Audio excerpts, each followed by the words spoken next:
Boa noite a todos. Sejam todos muito bem-vindos a essa casa de oração. E pedimos ao Senhor Jesus para que a medicação que vocês aqui vieram buscar, vocês possam aceitá-la e tomá-las de bom grado.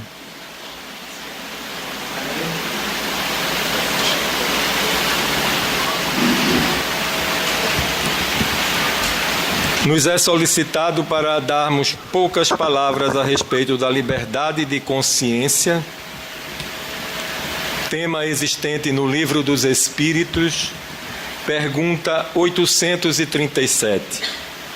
Pergunta essa feita por Allan Kardec aos Espíritos. Quem é que resulta dos embaraços que se opunham à liberdade de consciência? E os Espíritos respondem: constranger os homens a procederem em desacordo com o seu modo de pensar,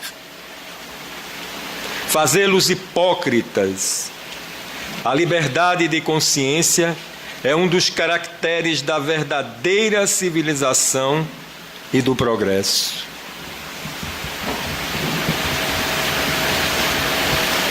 Isso acontece mais do que o que a gente possa imaginar. Nós sempre estamos querendo que os outros façam aquilo que nós pensamos, aquilo que nós queremos que elas façam. E o processo não é esse.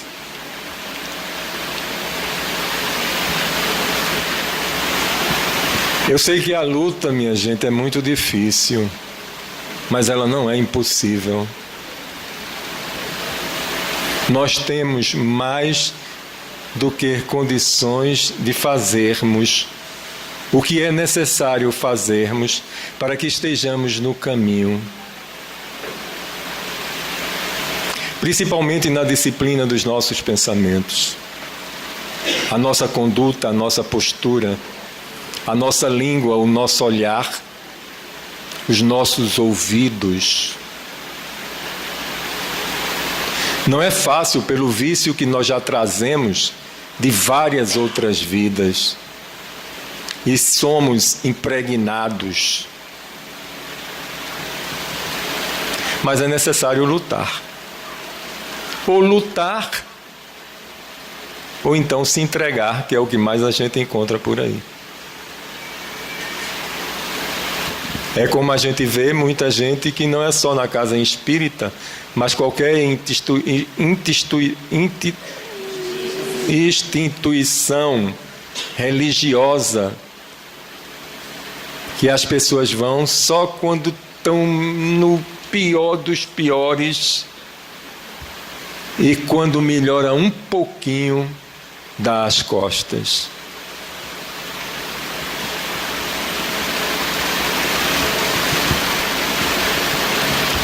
Eu lembro quando eu era católico, eu fazia um trabalho no Terço dos Homens, na Igreja da Matriz, na Rua da Imperatriz, que o padre Cícero, na época, ele sabia perfeitamente o que acontecia comigo.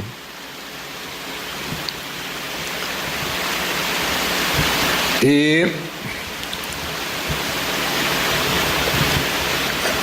aquele pessoal beato era um pessoal que a gente precisava tomar muito cuidado. E muitas vezes eu escuto pessoas dizer assim: o senhor, quando está lá na frente, o senhor parece que fica tomado. Eu disse: que tomado o quê, minha gente? Oxe, tomado nada. Realmente eu não era eu que estava ali. E eu fazia um trabalho com rosas brancas, que era uma solicitação do espírito que me acompanhava. E muita gente que foi pedir emprego, que foi pedir saúde, que foi pedir uma série de coisas. E cada pessoa que estava presente recebia no final essa rosa, que essas rosas elas eram, não sei nem como dizer, elas ficavam diferentes, né? E muita gente arrumou emprego, muita gente ficou boa, né? E eu sabia dessas coisas todas, mas eu não relevava isso. E quando assim acontecia, desapareciam. Mas é a consciência de cada um. Você não tem o direito de chegar e dizer, você está... E olha que na época eu era capaz de fazer isso, porque eu não tinha um conhecimento amplo, o meu conhecimento era muito pequeno, restrito, e hoje não quer dizer que seja largo não, ainda é muito estreito, mas dava para a gente perceber. E eu lhe confesso que hoje eu não abro mão do espiritismo. Eu não tenho orgulho nenhum. Eu tenho uma felicidade imensa em ser espírita. Em ser um espírito encarnado, onde eu tenho certeza que eu tenho o auxílio dos espíritos. Mas não é privilégio só meu não, gente. Basta a gente querer e a gente tem. É a força de vontade de cada um, é o querer de cada um, é a intenção de cada um. Fazer o bem, não existe coisa melhor. E olha que muitas vezes nós não somos compreendidos de maneira equivocada. E a gente ri. Porque as trevas, elas não dão trégua. Estão sempre do lado da gente. Quer a gente queira, quer a gente não queira. Principalmente a gente se esforçando ao máximo para fazer o bem. Aí é que elas vêm com tudo. E nós precisamos estar vigilantes. Por isso que nos é dito, orai e vigiai sempre. Vamos estar atentos a nós mesmo, não é aos outros, a nós. Vamos olhar mais para nós, para que nós possamos exatamente ter uma condição de um amadurecimento espiritual, para que nós possamos ajudar a quem realmente precisa de ajuda.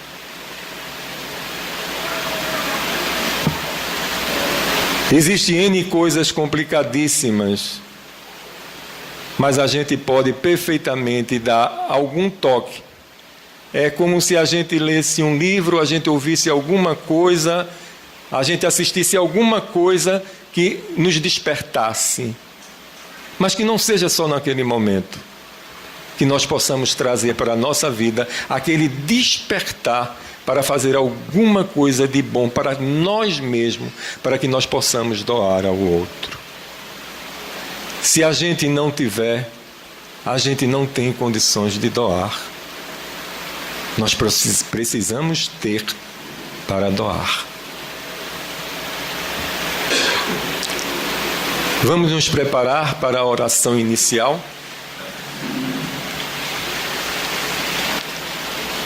Hoje a nossa palestra é com a nossa irmã Edneide e o tema é os bons espíritas. Eu, Roberto, que faço o exórdio, e o Cláudio à minha esquerda, que fará a prece final.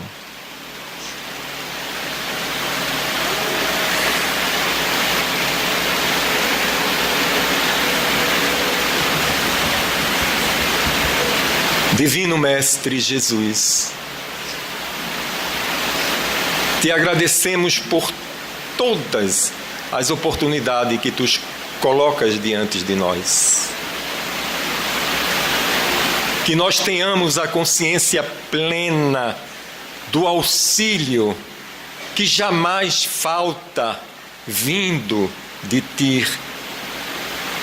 E principalmente para aqueles que se abrem para buscar em Ti as suas medicações necessárias para a continuidade do caminhar neste plano que nos encontramos como espíritos encarnados que somos.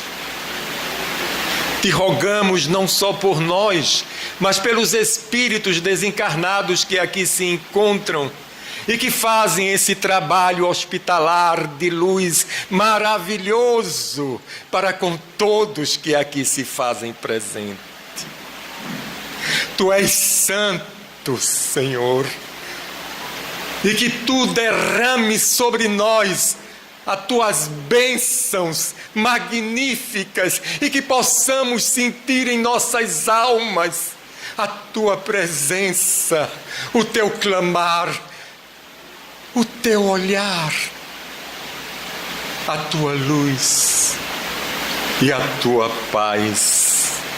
Assim seja. É com você, meu irmão.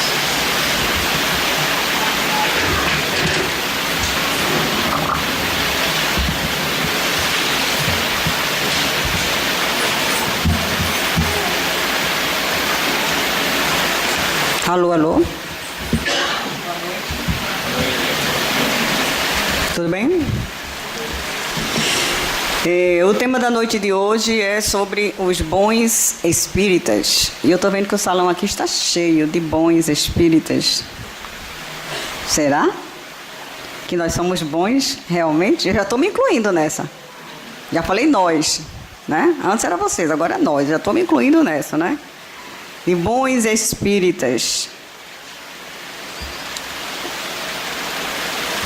Essa lição que fala sobre os bons espíritas está no Evangelho segundo o Espiritismo, no capítulo 17. E o tema desse capítulo é sede perfeitos. É o que nós desejamos, né? No futuro, a gente ser perfeito. Mas ainda não somos. Nós somos imperfeitos, espíritos imperfeitos. Então, esse capítulo, ele fala sobre os caracteres da perfeição, ele fala sobre o homem de bem, fala sobre os bons espíritas, a parábola do semeador, instruções dos espíritos, o dever, a virtude, os superiores e os inferiores, o homem no mundo, cuidar do corpo e do espírito. Então, o item 4 fala sobre os bons espíritas. Primeiro, o que é ser espírita? O que é ser católico? O que é ser evangélico? O que é ser ateu? Então, cada um tem suas crenças. O espírita nada mais é do que aquela criatura que acredita na pluralidade das existências, acredita na comunicação com os mortos, né? A gente acredita nisso. Pelo menos eu, espírita, acredito. Eu acredito na reencarnação. Então, para ser espírita, tem que acreditar na reencarnação, tem que acreditar na pluralidade das existências, na comunicação dos mortos com os mortos, os chamados mortos, que não são nada mortos, né? É tudo vivo. Então, o que leva a gente a ser espírita, a denominar? Eu sou espírita. E quando a gente pergunta a alguém assim, você é espírita? Ele diz assim, estou tentando. Ele não diz que é espírita, ele diz, estou tentando. Por que será? Ou se é, ou não é espírita. Essa coisa de eu estou tentando. O espiritismo, ele cobra algumas coisas da gente? Não. Ele nos dá o ensinamento, nos dá o esclarecimento e respeita o livre-arbítrio de cada um. Então, a gente é que...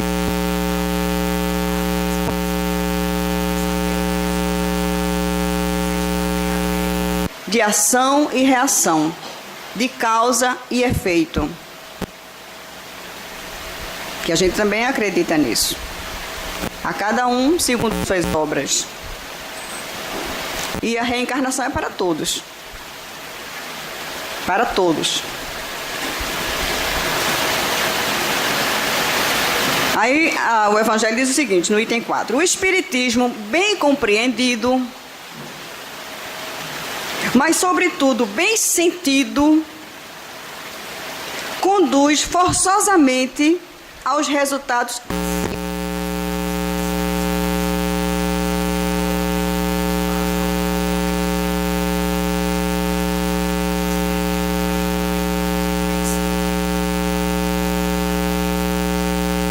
para ser um homem de bem. E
Por que é que algumas pessoas não conseguem aplicar a doutrina para si próprio, para a sua reforma interior, para as suas mudanças? As mudanças são necessárias, né?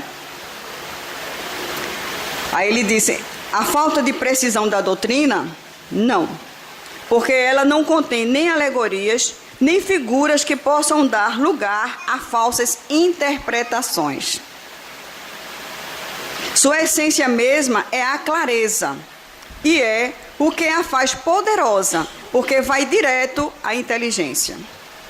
Nada tem de misteriosa, e seus iniciados não estão de posse a nenhum segredo oculto ao vulgo. Ou seja, nós não temos segredo nenhum. Tudo que nós estudamos é aberto. Os livros são de acesso a todos. Inclusive na internet tem um download, a gente baixa os livros gratuitamente. Muitos livros. Todas as obras de Chico Xavier já estão disponíveis para download. A codificação também. Eu tenho todas no meu evangelho. A codificação. Então é aberto para todos, não é uma coisa fechada. Para quem tiver interesse de estudar, de ler, de conhecer, está livre. Então não existe mistério. Tem pessoas que quando vêm pela primeira vez, ou na casa espírita, que não, sem conhecimento nenhum, muitas vezes tem medo. Mas por que tem medo? Pelo desconhecido. Por não conhecer. Isso é uma grande verdade. E a partir do momento que a gente conhece, a gente vai ver que a gente vai encontrar sentido para a nossa vida, um sentido maior. A gente vai encontrar respostas para as nossas inquietações, para as nossas dúvidas. Então, é perfeito. Cada palestra que eu assistia, eu saía com mais dúvidas ainda, porque eu chegava cheia de dúvida e queria saber tudo no mesmo dia. E aí, uma das grandes dúvidas era, que eu perguntava ao dirigente lá do SELEC, na época eu comecei no SELEC, na Vásio. E aí eu perguntava para ele como é que a gente sabe se a gente está aqui pela primeira existência ou não? Como é que a gente distingue isso? Não é? Se ele está sempre criando espíritos, como é que a gente pode distinguir quem foi criado mais recentemente, quem é mais novo, não é? Quem é mais velho? Às vezes a gente vê uma criança e faz isso aí um espírito velho. Não é? Já escutaram isso? Não é? Isso aí é um espírito velho. Porque aquela criança já demonstra muito conhecimento, muita maturidade, mesmo ela sendo infantil, sendo uma criança. A gente percebe.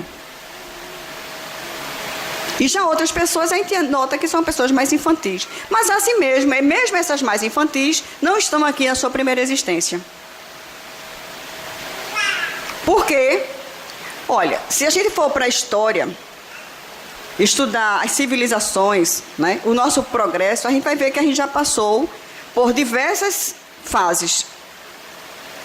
Nós já passamos pela pedra lascada, pela pedra polida, né? Nós passamos... Quem pode me ajudar com as fases que nós passamos? São muitas. Para a gente chegar hoje aqui, nessa fase que nós estamos. Nós já fomos canibais. Hein? Vegetal, mineral. Isso aí antes das nossas existências como hominal, né? Como homem. Então, a gente vem de uma longa trajetória evolutiva, muito grande.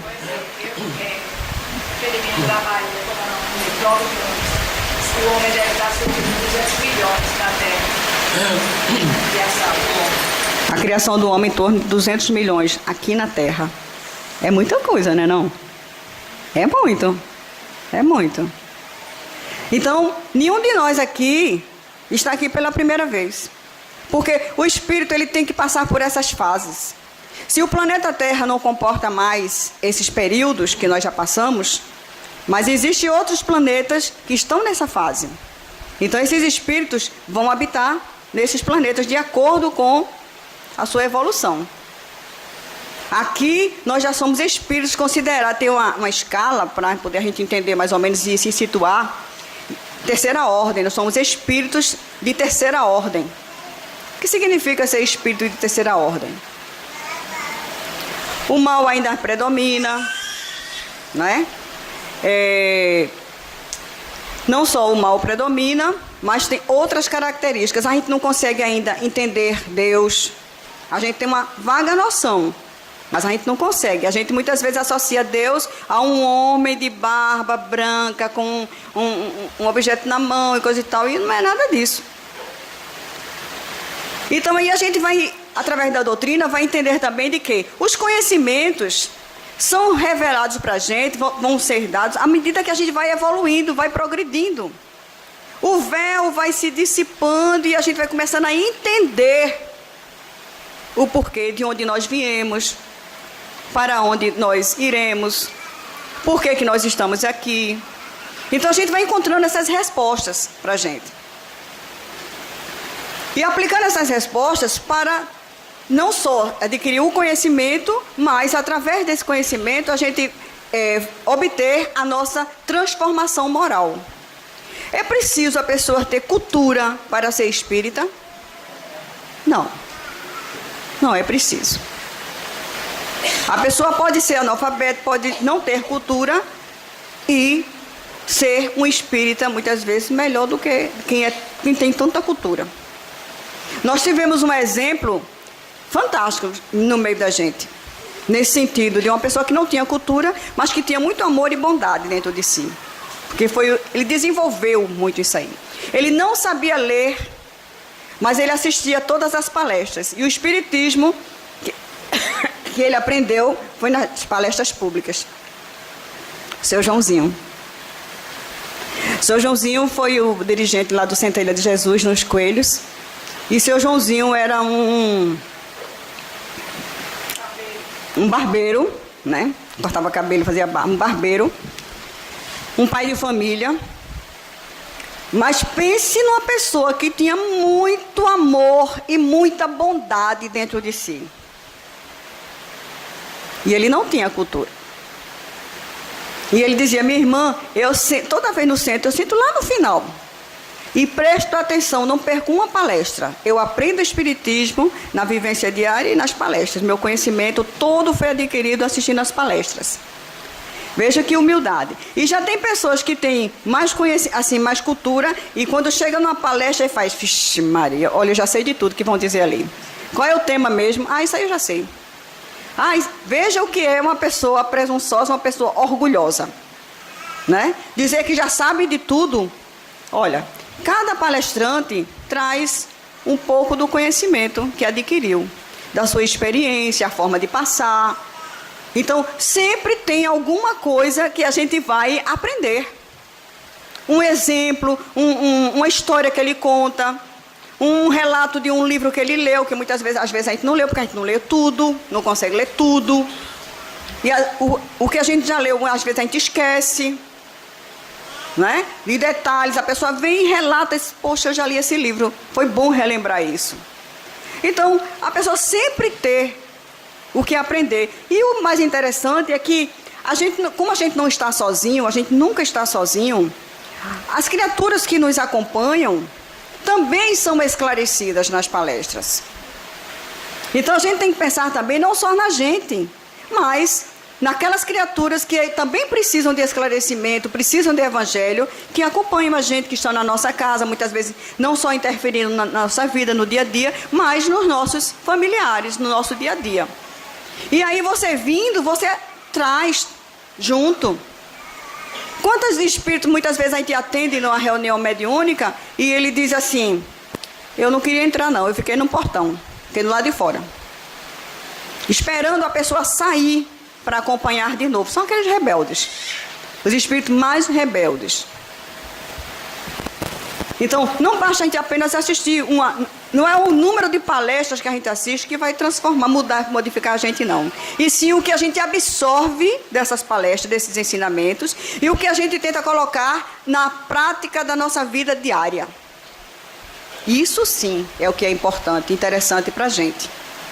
Agora, por que é que alguns se dizem espíritas e depois, com o tempo, eles saem?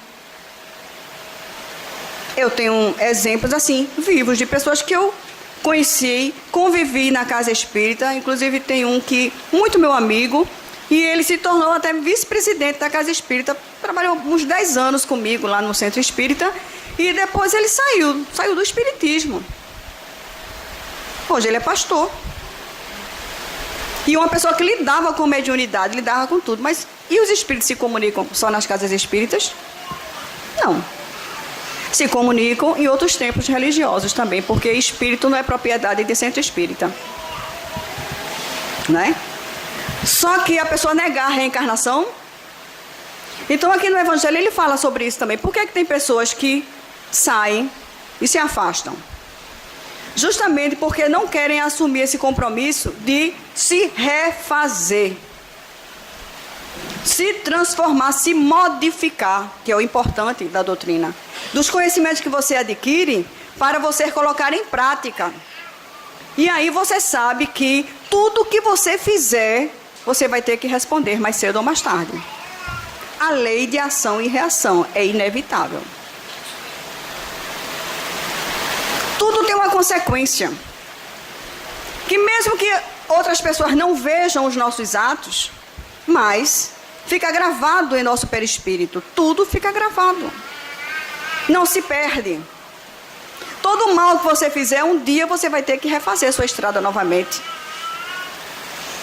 O mal que você praticou, você vai ter que transformar em amor. A pessoa que você convive hoje dentro de casa, difícil, que você considera difícil, porque a gente geralmente acha que o outro é que é difícil, a gente não, né? A gente é bonzinho, né? O outro é que é difícil. Então, a gente diz assim, bom, depois que eu conheci, a gente tem alguns relatos, alguns conhecimentos, assim, da literatura que a gente leu, e que a pessoa, depois que adquiriu conhecimentos, poxa, eu vou ter que aguentar fulano, porque senão eu vou ter que tornar com ele de novo. Vou ter que reencarnar com ele de novo. Se eu não quero mais. E nisso a pessoa, às vezes, muitas vezes passa uma existência, né? Reclamando, xingando, não se acertando. E com muita dificuldade. Uma vez eu escutei no Centro Espírita, eu estava sentada assim, e escutei a pessoa comentando assim, e disse, e eu tenho sorte que ele morra? E era uma trabalhadora da casa. Meu Deus, eu fiquei assim, meu Deus, né? A própria trabalhadora da casa, um médium da casa, dizendo isso para um companheiro. E eu tenho sorte que ele morra? Então, a gente às vezes fica desejando, achando que a morte vai livrar a gente do problema. E não é a morte que livra a gente dos problemas. A criatura desencarna quando vem o planejamento novamente de uma nova existência, uma nova experiência carnal. E aí a mulher chega para o mentor e diz para ele, olha, tudo menos um casamento novamente, eu não quero. Como assim você não quer? Mas precisa de um casamento. E aí ela disse, não, porque no casamento você tem condições de evoluir mais rápido do que uma vida sozinha. Porque a gente sozinho, a gente fica mais egoísta ainda. E a gente casada, a gente tem que dividir até a cama. A gente tem que dividir a cama, tem que dividir o banheiro, tem que dividir tudo. Tem que dividir as alegrias, dividir as tristezas, dividir as doenças. A gente divide tudo. O momento de crise, o momento de abundância, a gente divide. Então, tá ali o exercício. A gente tem que aguentar, tem que saturar, tem que superar, a gente tem que amar, tem que perdoar, tem. Então, assim, a gente está nessa luta, né? Nessa convivência sempre. E aí chega para a mulher e diz, olha, eu estou vendo aqui na sua próxima existência que tem um planejamento de um casamento sim para você. Poxa vida, mas não é possível ser. Precisa passar. Ela disse, olha, contanto que não seja com ele. Ou seja, a gente troca de marido achando que às vezes a gente troca de problema e às vezes os problemas são piores. Às vezes. Os problemas às vezes são piores, né? Então, quando ela disse, que não seja com ele. Aí o mentor olhou para ela e disse, minha irmã, eu tenho uma boa notícia para lhe dar. É com ele mesmo que você vai ter que casar de novo. Ela disse, não acredito não é possível um negócio desse. Não é possível um negócio desse. Eu o suportei porque eu conhecia a doutrina e aí eu sabia que eu tinha que suportar ele. E o mentor disse, muito bem, você suportou bravamente. Realmente era um relacionamento muito difícil. Mas agora você precisa amá-lo. Olha, não é só suportar o outro. Às vezes a gente diz assim, eu só estou suportando fulano porque é o pai dos meus filhos, porque é a mulher, porque... Né? Muitas vezes dentro de casa a gente fica suportando. Mas cadê o exercício de amar que a doutrina nos ensina? O exercício do perdão, o exercício do amor, que é o mais importante. Porque a gente tem que ver o seguinte, todos nós somos irmãos, porque somos filhos do mesmo Pai. Deus.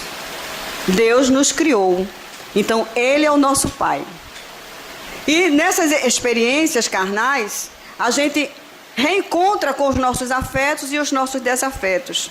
Os nossos afetos para trabalhar o amor e ajudar outros. E os desafetos para a gente vencer as animosidades. Superar as dificuldades. Então, para isso que a gente há o reencontro novamente. Então, aí ela aceita e vai trabalhar isso. A gente já viu o caso de André Luiz no livro Nosso Lar, onde a mãe dele, um espírito já bastante evoluído, que ela não precisava reencarnar aqui, e ela chega para ele e anuncia que ela vai precisar, ela pediu para reencarnar. E a reencarnação geralmente é um sofrimento para a gente, porque é dor. A gente passa por muitas dificuldades, mas não necessárias para a nossa evolução, para o nosso aprendizado. E André Luiz disse, mas minha mãe, você não precisa. Por que você vai? Ele disse, porque seu pai está precisando de mim. E seu pai está numa região bastante difícil. E ela teve muita dificuldade com o pai de André Luiz, com esse casamento. Muita dificuldade. E acontece que ela disse, olha, seu pai está numa região, um espírito, né? A região espiritual. E ele tem 2 espíritos de mulheres que estão imantados nele e que estão sugando todas as energias dele, como se fossem 2 vampiras, 2 vampiros espirituais. E se ele não for tirado daquela condição ali, ele poderá perder a forma dele e se tornar um ovoide. Ou seja, a pessoa se modifica de uma forma tal, com essas perdas das energias e com esses espíritos imantados na pessoa, feitos esparadrapo. E ele disse, tá, mamãe, a senhora vai, mas a senhora tira ele dali, a espiritualidade vai tirar ele, vai preparar ele. Ela disse que ela ia primeiro e iria encontrá-lo, né? No corpo carnal. Sim, a senhora vai recebê-lo como marido novamente. Mas e aqueles 2 espíritos que estão sugando as energias dele? Basta reencarnar para se livrar da perseguição de 2 espíritos? Não. Não basta. Porque existem as obsessões de desencarnado para encarnado. Existem as obsessões de encarnado para encarnado. Existem as obsessões de encarnado para os desencarnados. Existem as obsessões dos desencarnados e existe a auto-obsessão. E aí, como é que fica a situação? Ela disse, eu pensei nisso também. Então, aqueles 2 espíritos, aquelas 2 mulheres, elas vão ser preparadas e eu vou recebê-la, nós iremos recebê-la como filha nossa. E tinham sido amantes dele. Vejam só. Isso é amor ou não é pelo outro, pelo seu semelhante? De tirá-lo daquela condição. Se ela fosse ainda uma pessoa vingativa, dizia, então fique por lá, exploda. Né? Cada qual, segundo a sua, fique por lá, não arranhou? Agora se vire. Mas se você tem condições de ajudar, por que não ajuda?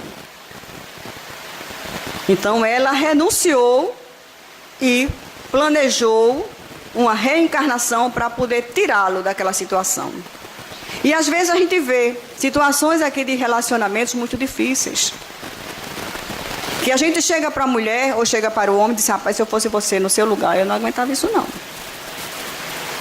E a gente não sabe do planejamento de cada um, das necessidades evolutivas, dos compromissos espirituais de cada um. A gente não sabe. Claro que cada um tem seu limite. Cada um sabe até onde pode ir, até onde aguenta. Mas com o ensinamento da doutrina, com esse esclarecimento, a gente se colocava no lugar do outro. E se eu tivesse ali naquela condição, eu também não gostaria de ser resgatado, eu também não gostaria de ser ajudado? Sim. Porque a reencarnação, a doutrina nos mostra de que, através da reencarnação, nós trazemos o quê? O esquecimento, o véu do esquecimento do passado. Então a gente não lembra, e tem pessoas que ficam loucas para lembrar do que aconteceu no passado. E é um sofrimento para o espírito lembrar. Porque são muitas iniquidades, muitos sofrimentos, muitas coisas ruins que nós já passamos. Então Deus é tão misericordioso para conosco que Ele nos dá o esquecimento do passado. E assim mesmo, com esse esquecimento, nós temos sensações. Quando a gente conhece alguém, a gente sente às vezes uma alegria no nosso coração. Já tem outros que a gente já sente uma opressão no peito. Diz, rapaz, fulano parece, a impressão que eu tenho é que vai me fazer algum mal. De onde vêm essas impressões? Geralmente de existências anteriores. E hoje, ainda bem que as novelas estão mostrando alguma coisa pra gente, né? Deslumbrando o mundo espiritual, né? Deslumbrando o mundo espiritual. As experiências que nós já tivemos. Então não é novidade pra gente. Não é novidade. Então, o verdadeiro espírito é aquele que realmente ele se empenha com esse conhecimento para se modificar, para se melhorar. É inadmissível um espírita pensar em suicídio voluntariamente. Porque o espírita sabe de que o espírito não morre. E que o sofrimento só tende a aumentar se ele tirar a sua própria vida. Que todos nós, com esse planejamento reencarnatório, nós temos uma programação a seguir aqui. Então, isso a doutrina espírita nos esclarece. E nos mostra, através da sua literatura, relatos de espíritos que enveredaram por esse caminho e o que foi que eles encontraram do outro lado. Na verdadeira pátria espiritual. Só dor e sofrimento. E nós temos que retomar de onde nós interrompemos. Então, no livro Memórias de um Suicida, mostra o caso de um espírito que ele suicida-se, mas ele, quando ele se depara com essa realidade no plano espiritual de que a morte não existe, ele se arrepende terrivelmente, mas aí o tempo não volta. O corpo não volta mais. A experiência ali já passou. Ele fica tão enlouquecido, ele fica tão atordoado, que ele fica quase para enlouquecer. Antes que ele enlouquecesse, a espiritualidade procura um casal, uma família que aceitasse, para que ele reencarnasse imediatamente, para que ele não entrasse na loucura. Porque a pessoa, depois que enlouquece, mesmo se tratando, contém mais a doença, mas não fica completamente bom. Fica? Vocês já viram um doido bom? Ele diz que é bom, não é? Ele diz que está bom, mas ele gera danos no seu sistema nervoso.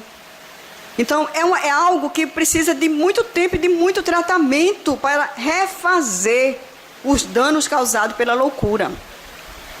É uma doença terrível, a doença mental. Terrível. É triste. E ele, naquele pensamento de enlouquecer, assim, porque ele não aceitava a realidade, ele não aceitava o que ele fez, ele não se perdoava pelo que ele fez. E a espiritualidade sai consultando os casais para conseguir um casal que aceitasse ter mais um filho ou ter um filho e que ele reencarnasse. Isso aconteceu em Portugal, e eles saem à noite, né, assim, quando os casais dormem, eles convidavam alguns casais e conversavam e perguntavam. E muitos diziam, não, a gente não está podendo mais ter filho, não, a gente não quer mais ter filho, não, a gente não quer agora, a gente está com planejamento, a gente tem umas viagens para fazer, a gente tem um estudo, a gente tem não sei o quê. Então, cada um com as suas dificuldades. E nisso o tempo passando e ele lá numa situação de muita aflição. Eis que a espiritualidade consegue chegar aqui no nordeste do Brasil, aqui na nossa região, e num local assim de bastante seca, de bastante dificuldade, né? Chega lá e consegue um casal que já tinha uma rama de menino, e eles aceitam ter mais um filho. E às vezes a gente, quando vê um quadro assim, faz assim, meu Deus, porque pobre só sabe botar menino no mundo, né? Então, nessa região onde eles moravam, as crianças desencarnavam em tenra idade. Porque devido à falta de água, à falta de alimentação, a escassez muito grande. Então, às vezes, a gente, sem saber o porquê, diz assim, para que botar filho no mundo se não vai ter condições de criar, se vai morrer? Morrer de fome, morrer de miséria. Mas, o pouco tempo que ele ficou ali, que ele passou pelas privações da sede, da fome, ele viveu em torno de 2 anos. E era justamente o tempo que ele precisava para completar a exigência anterior. Que ele iria desencarnar naturalmente com 2 anos após. Mas ele vai, devido a uma crise financeira no país, ele se desespera, porque ele perdeu financeiramente muitas coisas, e aí ele se suicida. Essa família o acolhe, ele reencarna ali naquela família, é tratado com muito amor, com muita simplicidade, porque ele precisava viver essa simplicidade, porque ele tinha sido uma pessoa bastante próspera, mas que tinha tido uma queda financeira. Então ele precisava sentir essa necessidade da escassez, da falta de água, valorizar um gole de água, valorizar um punhado de farinha, valorizar um prato de feijão. Ele precisava passar por isso. E ali, naquele local, ele não só, através do esquecimento, quando ele reencarna, que ele esquece o ocorrido, esquece o suicídio, esquece o dano que ele provocou, está embutido, mas ele esquece, materialmente falando, ele vem com esse esquecimento. Quando ele desencarna, ele já não estava mais enlouquecido. A situação dele agora, mental, era outra, de refazimento e de aceitação. Ele entende e compreende que a gente não deve se desesperar diante das dificuldades, dos atropeços da vida. Que a gente não deve enveredar pelo caminho do suicídio, porque é um caminho tortuoso, é um caminho que não tem retorno e é um caminho de grande dor e de grande sofrimento. Não só para você como espírito, mas para todos aqueles envolvidos a você, porque todo mundo sofre. Os amigos, a família, todo mundo sofre quando alguém da família se suicida. Ninguém quer isso na sua família. É terrível, é triste. É muito triste isso. Então, quanto esse espírito aprendeu no Nordeste do Brasil, através daquela toda dificuldade. Depois que eu li esse relato desse espírito, eu disse, nunca mais eu critico quem tem 5, 6, 7, 8, não critico. Não critico. Deus sabe o porquê das coisas. Então, é um casal que tinha muito amor dentro de si, que disse, onde come 5, come 6. Onde come 6, come 7. E muitas vezes a gente tem um, não quer ter 2, porque não dá, porque eu não posso pagar o mesmo colégio, não quer abrir mão de nada. Não quer renunciar a nada, não quer dividir nada. E a fila de espíritos enorme, querendo e precisando reencarnar. Então, quando a gente tem esse conhecimento da doutrina, a gente começa a ter uma postura diferente diante da vida, diante dos fatos, diante dos processos reencarnatórios, diante da dor e diante do sofrimento. Que a gente entende que a gente não é um coitadinho, que a gente não é...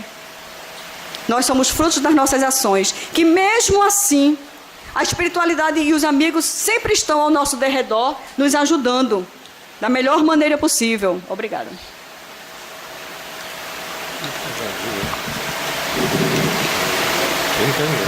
Então, quando a gente tem esse conhecimento, como é deles aqui, entende e empreende esforços para se domar, para vencer as suas más tendências, as suas más inclinações.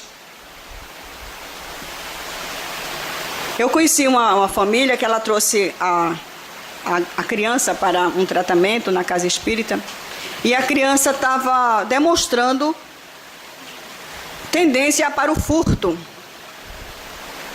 Roubava dinheiro na escola. 2 escolas os pais convidaram ela para sair da escola, porque ela era um mau exemplo para os outros, essa criança.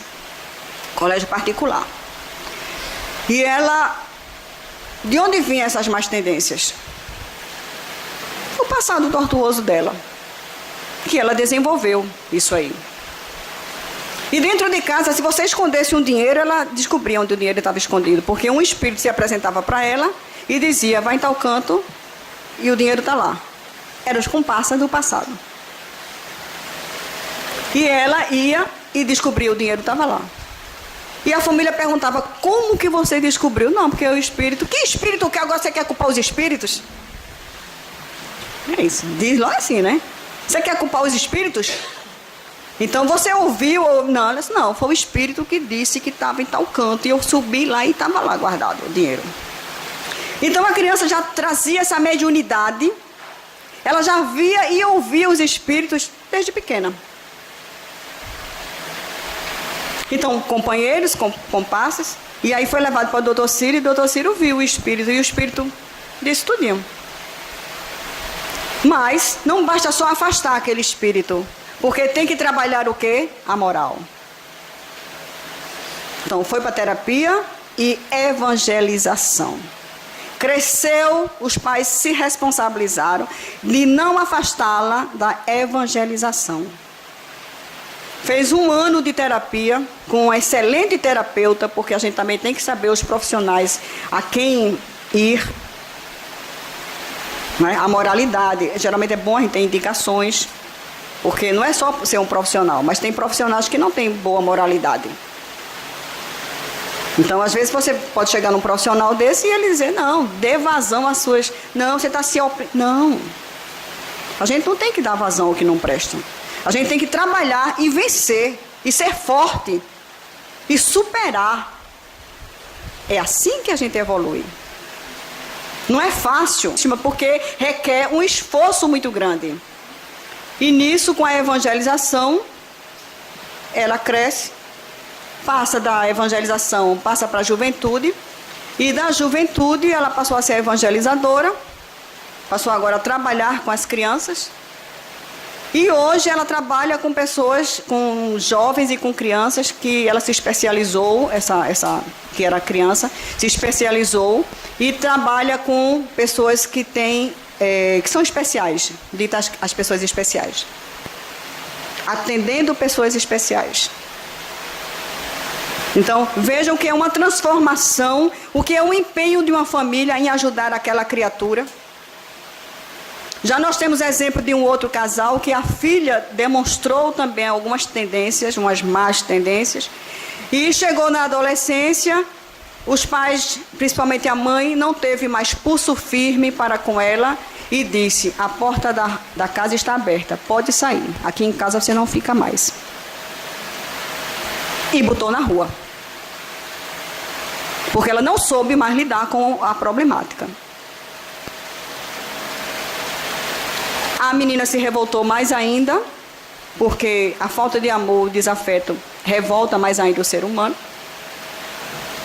E hoje ela tem as companhias que ela buscou e que o mundo aí fora tem a oferecer. Que vocês devem imaginar o que é. Os traficantes vêm e abraçam. Hoje ela é uma traficante de alta periculosidade. E a família está desesperada porque não sabe mais o que fazer.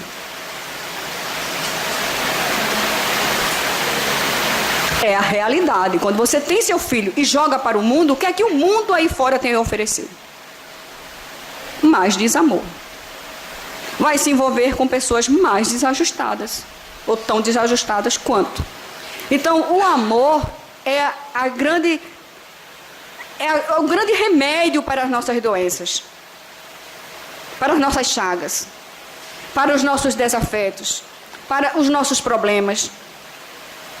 Então, através do conhecimento da doutrina, se tornar um bom espírita é você estudar todas essas verdades e parar um pouco, refletir e não agir, evitar agir no ímpeto, agir, buscar ajuda sempre que necessário. Nos trabalhos, nos tratamentos obsessivos, nos psiquiatras, nos psicólogos, evangelho no lar, buscar bons amigos, trabalhar a ser mais dócil. Então, tudo isso vai com que a gente vá trabalhando. A Casa Espírita é um verdadeiro laboratório que ensina, que dá oportunidades para a gente a fazer o bem, porque quando a gente se junta com uma equipe para fazer o bem, para ir no Lar de Maria, para ir no Lar de Jesus, na Torre, trabalhar com os idosos, trabalhar com a criança, ir nos abrigos, ir nas creches, naquele momento ali você está se doando. E nos hospitais, você está renunciando, carregando a sua cruz e seguindo Jesus. De visitar pessoas que você não conhece. Levar o amor, a afeição, a atenção àquelas criaturas que estão passando por situações difíceis. Então é a gente sair do nosso comodismo, sabe? Mas quando a gente se junta com um grupo, a gente encontra essa força que antes a gente não tinha. Porque sozinho é difícil a gente fazer um trabalho desse. Mas quando a gente se une, a gente encontra essa força e esse elo de união. Então busquemos a doutrina espírita para nos ajudar a nos libertar de nós mesmos, dessas amarras que nós trazemos do nosso passado. E se esforçar cada dia mais. E aqui dentro, a gente adquirir esses conhecimentos e em casa a gente procurar pôr em prática, exercitá-los na rua, no cotidiano, no dia a dia, no trabalho, na rua, né? Em todo canto. Porque não adianta a gente ser só bonzinho dentro da casa espírita, não. A gente tem que ser bom, principalmente com a nossa família. Amar aqueles que são mais caros para nós. O exercício do amor, a maior caridade, está dentro de casa. Não busquem fora o que você tem dentro de casa. Valorizem. Que Deus nos abençoe, muita paz, muita harmonia em nossas vidas e muita felicidade. Passamos agora para o nosso irmão Cláudio para a prece final.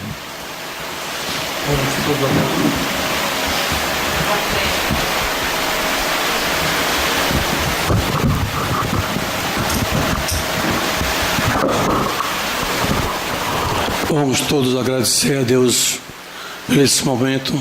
Estamos aqui para ouvir essa palestra de nossos irmãos do Evangelho e agradecer para podermos pôr em prática no dia a dia e que Jesus, amado Mestre, ilumine todos nós aqui presentes e que possamos ter uma semana de paz e luz e força e sabedoria.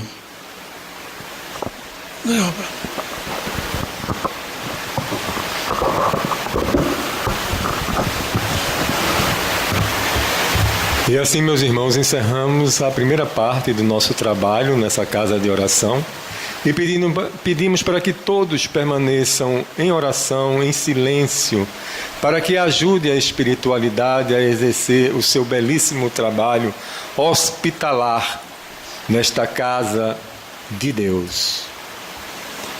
Uma boa noite para todos.